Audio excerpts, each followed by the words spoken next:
சிங்கம் களை இறங்கிருச்சு. என் இளம் வளம் களவு போகுது. இனி எவன் வரல. I know. What, yeah? I know. I am your best friend. Okay, okay. இந்திய உரிமையை புடுங்கினான்னு இருக்கிற அண்ணா பல்கலைக்கழகத்துல ஒரு பெண்ணை பாலியல் வன்கொடுமை செய்யும் போது போராட நான் தான் போனேன். ஒரு மனுஷன் போய் பேசலாம், ஆனா ஏக்கர் கணக்கில் எல்லாம் பேசக்கூடாது. அது எப்படா நெஞ்சில கொஞ்சம் கூட ஈரம் இல்லாம இவ்வளவு பெரிய பொய் சொல். சிக்காடு தொழிற்சாலைக்கு நிலக்கெடுத்து இல்ல அண்ணா நீங்க விஜயலட்சுமி கிட்ட போகும்போது இதெல்லாம் உங்களுக்கு பிரச்சனையா படலையா? நீ ஒன்னும் கவலைப்படாத, நான் கேக்குறேன். என்ன இருந்தாலும் நீ செஞ்சது தப்பு தான்யா. எது இல்லண்ணா அண்ணாநேஸ்வரி விஷயம் சொல்றீங்களே, விஜயலட்சுமிய நீங்க பண்ணதும் அதானே, அப்போ பிரச்சனையா தெரியலையா? வெட்டி புண்ட வெட்டி புண்ட சோத்திரை அடி வாங்கியாச்சு, சேத்திரை அடி வாங்கி. நீ இந்த ஊருக்குள்ள ஒட்டு பேப்பா உலக வைப்ப, நான் உலகத்தை உலக பார்த்த தலைவரின் மகன். இது பிறந்ததுல இருந்தே இப்படித்தானா? மூளை வளர்ச்சி குறைவான்.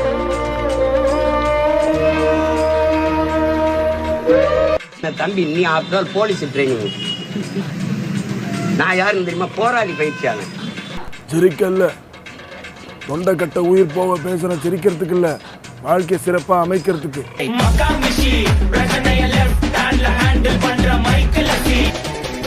வந்துட்டாயா சொடக்கு மேல சொடக்கு போடுது, ஏன் வந்து நடுத்தருவில் நின்று சொடக்கு மேல சொடக்கு போடுது.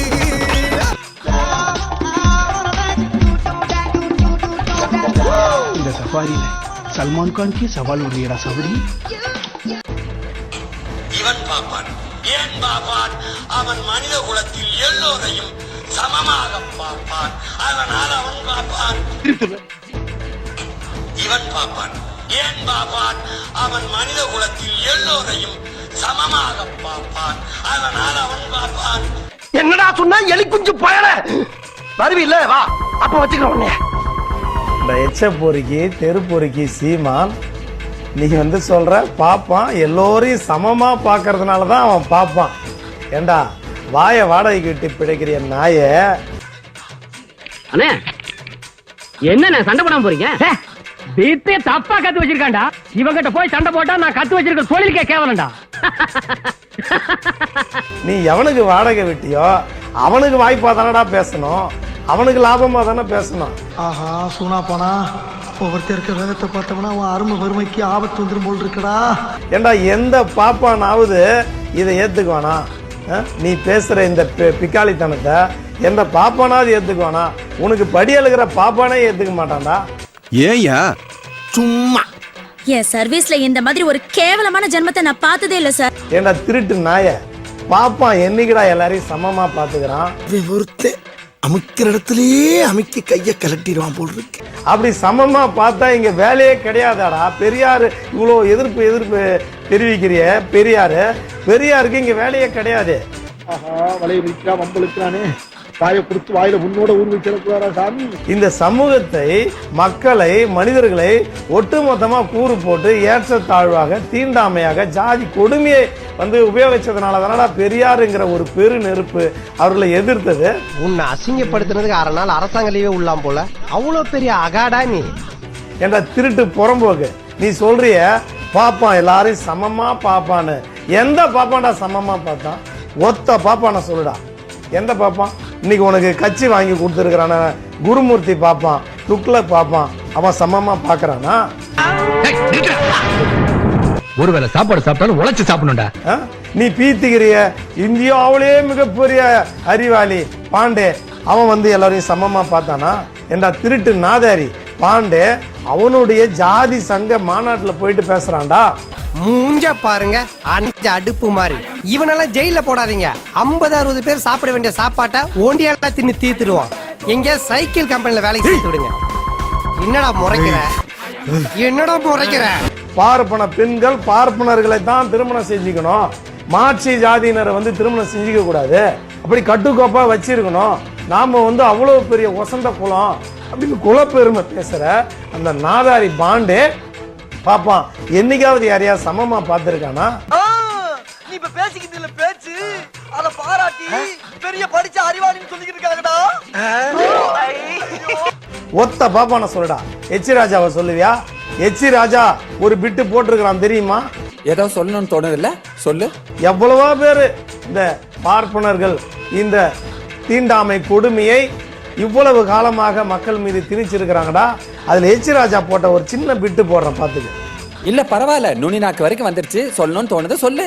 சரி, வன்னியருக்கு பூஜாரியா இருக்காருங்கிறதுக்காண்டி டாக்டர் ராமதாஸ் அங்க கருவறைக்கு போக முடியுமா?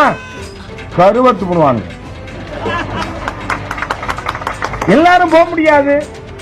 சொல்றத கேட்க கேட்க எனக்கு நெஞ்சு முட்டுதியா. கேட்டிருப்ப கருவறுத்துருவானா யார?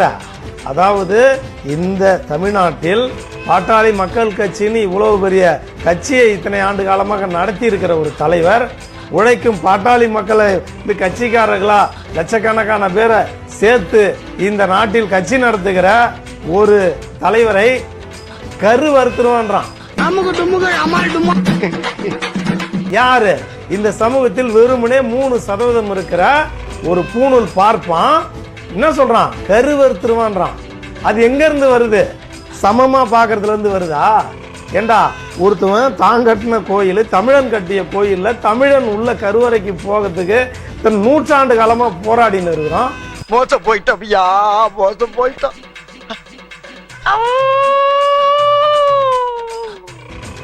ஆனா ஒரு வந்தேரி பார்ப்பனன் ஆரியன் அவன் என்ன சொல்றான்?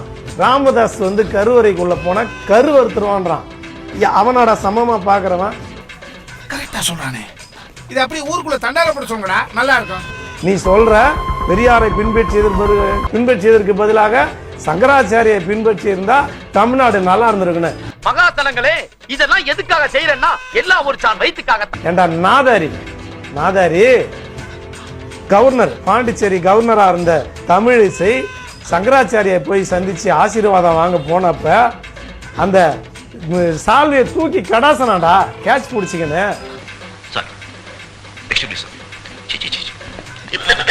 இந்த 10 அடி தூரத்துல நின்று பிடிச்சிக்க போ, கிட்ட வராத, உன் மூச்சு காத்து பார்த்தா கூட தீட்டுன்னு சொல்லி தமிழிசையை கவர்னரா இருக்கும் போதே எட்ட நிக்க வச்சவன்டா சங்கராச்சாரி. இவன் நம்மள புது ஆங்கில டீல் பண்றானே. அவனை பின்பற்றினா இந்த தமிழ்நாடு நல்லா இருக்குமா? ஏண்டா நாதாரி, நீ வாங்கின காசை விட கூடுதலா கூவ. இதெல்லாம் பார்த்துக்கிட்டு சும்மா இருப்போம்னு நினைக்கிறியா? பேசுடா, பேசு. இந்த மாதிரி வாயை வாடகைக்கு விட்டு பாப்பானுக்கு குண்டி கழுவி பொழைக்க போன ஒருத்தனும் தமிழ்நாட்டில் எடுபட்டது கிடையாது. இப்ப நான் இருக்க வேகத்துக்கு குவாட்டரோ ஆப்போ காணாது. நீ என்ன செய்வே ஏது செய்வே எனக்கு தெரியாது. அடிச்சா கிண்ணன் ஏறணும், அப்படி ஒண்ணு போடு. ஒருத்தனும் விலகிறது கிடையாது. எம்மாம் பேர் கால கிளப்பின்னு போயிட்டான். அதுல கடைசியா வந்தவன் நீ. உன்னை தெருவுல விட்டு ஓட விட்டு விரட்டல பெரியாரிஸ்ட் வரானாங்க.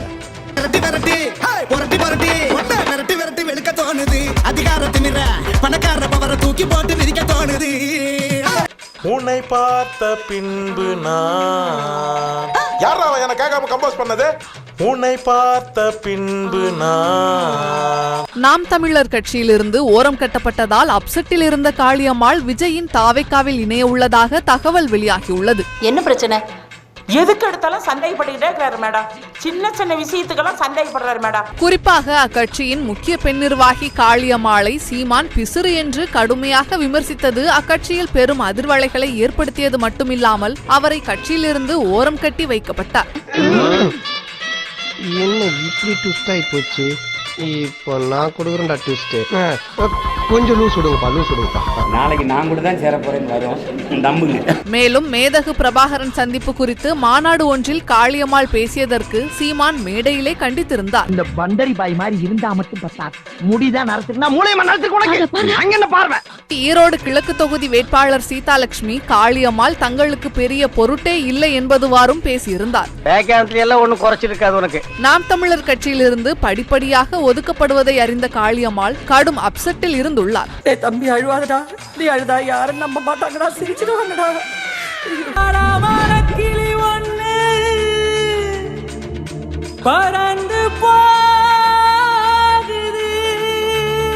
இந்த நிலையில்தான் விஜயின் தாவேக்காவில் இணைய உள்ளதாக தகவல் வெளியாகியுள்ளது.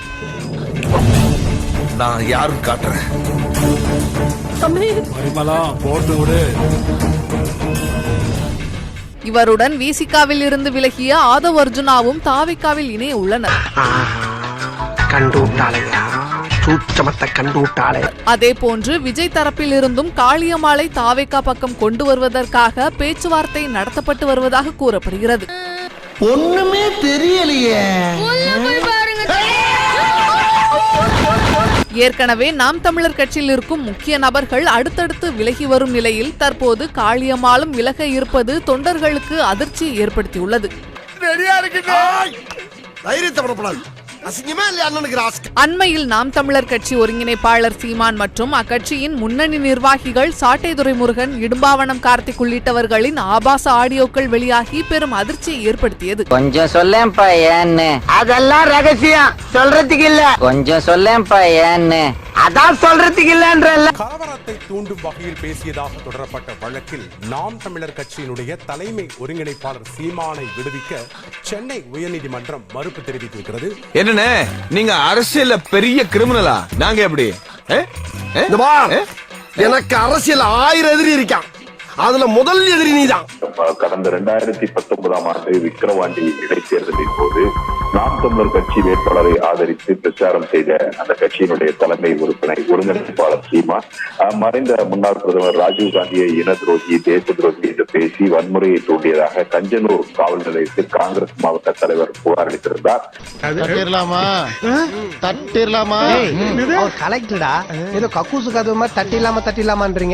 அந்த புகாரின் அடிப்படையில் பதிவு செய்யப்பட்ட வழக்கானது விக்கிரவாண்டி நீதிமன்றத்தில் விசாரணையில் இருக்கிறது. இந்த வழக்கிலிருந்து தன்னை விடுவிக்க வேண்டும் என்று சீமான் தரப்பில் சென்னை உயர்நீதிமன்றத்தில் மனு தாக்கல் செய்யப்பட்டிருக்கிறது.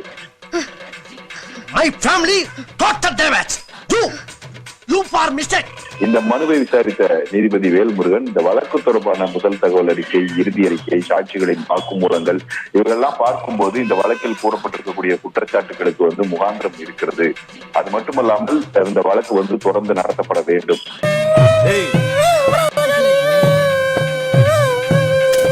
அதனால இந்த வழக்கிலிருந்து சீமானை விடுவிக்கிறதுக்கு எந்த ஆதாரங்களும் இல்லை என்று சொல்லி அவருடைய மனுவை தள்ளுபடி செய்து உத்தரவிட்டிருக்கிறார். இனிமேல் இந்த ஊர்ல இருக்க கூடாது, எவ்வளவு வேணா இருந்தாலும் மூட்டை கட்டிட்டு வாங்க, ஊர் போய். மேலும் இந்த வழக்கின் விசாரணையிலிருந்து நேரில் ஆஜராவதிலிருந்து விலக்களிக்க வேண்டும் என்ற சீமான் தரப்பு கோரிக்கையும் நீதிபதி நிராகரித்து விட்டார். மேலும் சீமான் தனிப்பட்ட நபர்களை தூண்டக்கூடிய வகையில கருத்துக்களை தெரிவித்து வருவதாகவும் இது போன்ற கருத்துக்களை அவர் பேச வேண்டாம் என அவருக்கு அறிவுரை வழங்கும்படி அவர் தரப்பு வழக்கறிஞர்களுக்கு நீதிபதி வலியுறுத்தி இருக்கிறார்.